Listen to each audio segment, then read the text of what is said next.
Have you ever wondered how humans can survive in temperatures as low as 70 degrees C?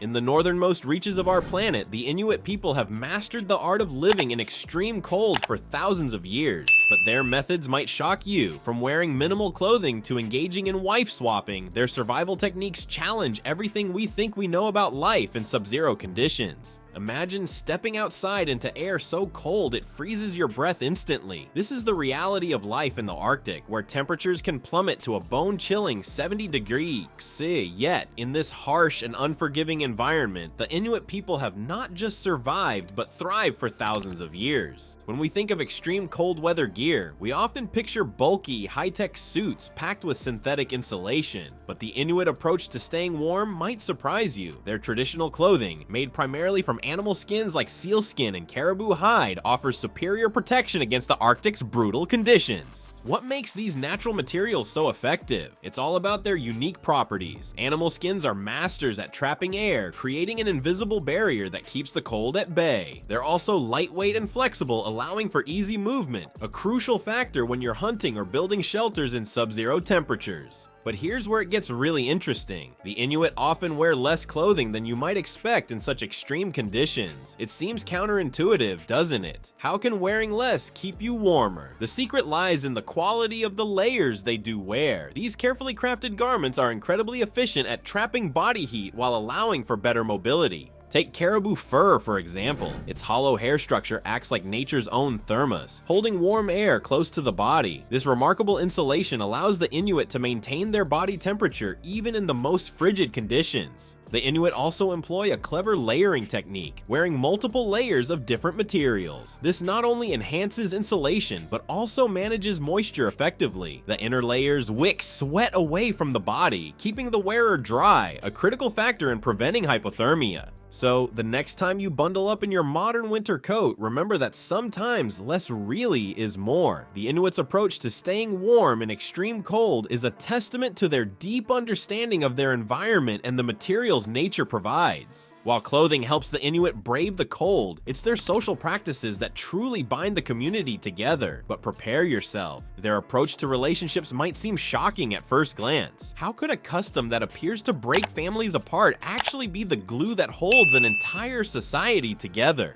When outsiders first learn about wife swapping in Inuit culture, it often leads to misunderstandings and even moral judgments. However, this practice is far more complex and meaningful than it might initially appear.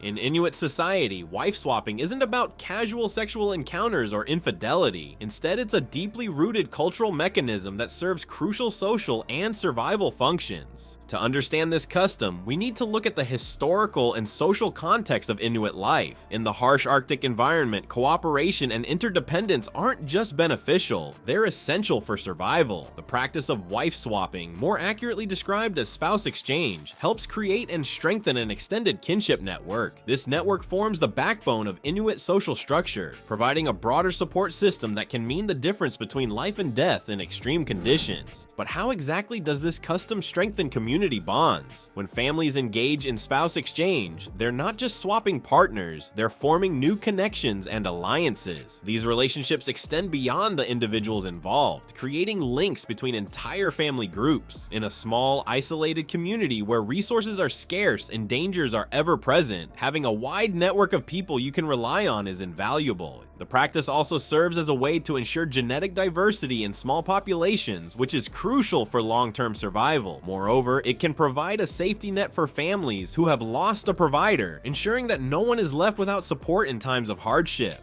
As we delve deeper into Inuit culture, we begin to see that practices like spouse exchange reflect a fundamentally different approach to life, one that prioritizes the collective over the individual. In this worldview, the survival and well-being of the community as a whole take precedence over personal desires or Western notions of romantic love. Imagine a world where the sun doesn't rise for months on end. This is the reality of life in the Arctic, where traditional navigation methods and shelter building skills aren't just interesting cultural artifacts, they're essential tools for survival. In our modern world, we often rely on GPS technology to find our way, but in the harsh Arctic environment, where temperatures can plummet to 70 degrees C, these high-tech solutions can fail. The extreme cold can drain batteries quickly, and satellite signals can be unreliable in the far north. This is where the Inuits' traditional navigation methods shine. They've developed techniques that rely on natural landmarks, animal behavior, and even the structure of snow to navigate their icy world.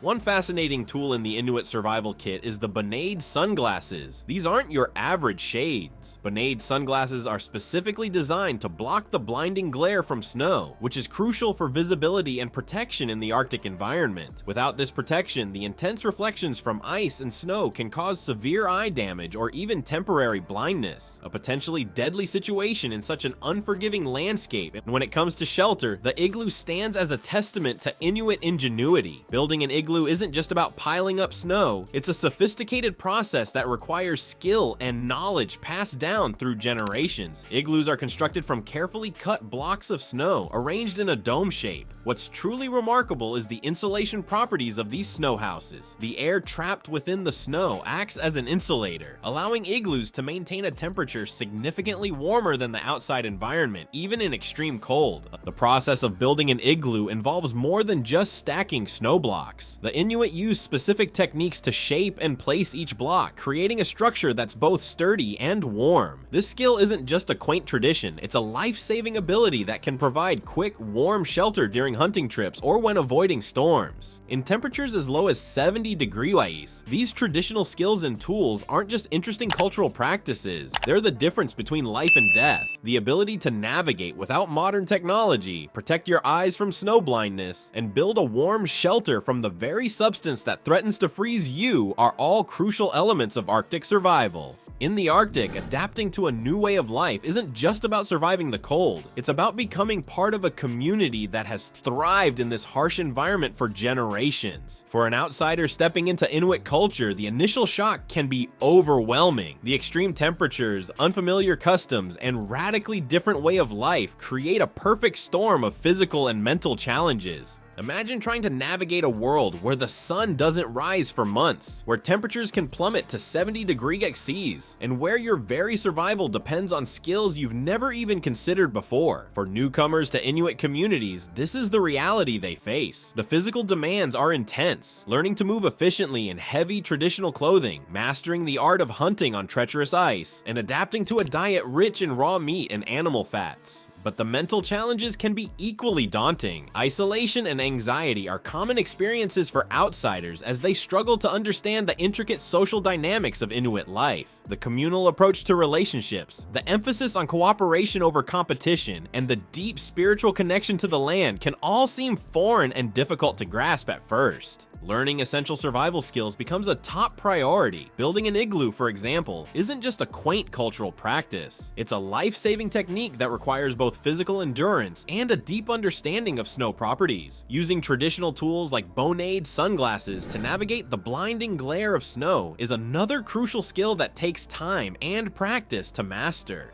The journey of acceptance is often marked by moments of failure and breakthrough. An outsider might struggle for days to properly construct an igloo, only to have it collapse in the night. But with each attempt, they gain not just practical knowledge, but a deeper appreciation for the ingenuity and resilience of Inuit culture. As understanding grows, so does the sense of belonging. The ultimate test often comes in the form of a life-threatening situation, like a sudden, fierce blizzard that forces the community to rely on each other for survival. It's in these moments of shared hardship that true connections are forged. Imagine finding yourself in the midst of a howling Arctic storm, working side by side with your Inuit neighbors to quickly construct a shelter. As the igloo takes shape under your hands, you realize that you're not just building a structure, you're cementing your place in the community. The successful completion of the igloo, sheltering everyone from the deadly cold, becomes a powerful symbol of acceptance and belonging. This shared experience of survival in extreme conditions creates a bond that transcends cultural differences. It's a profound connection, forged in ice and strengthened by mutual reliance that transforms an outsider into a true member of the Inuit community.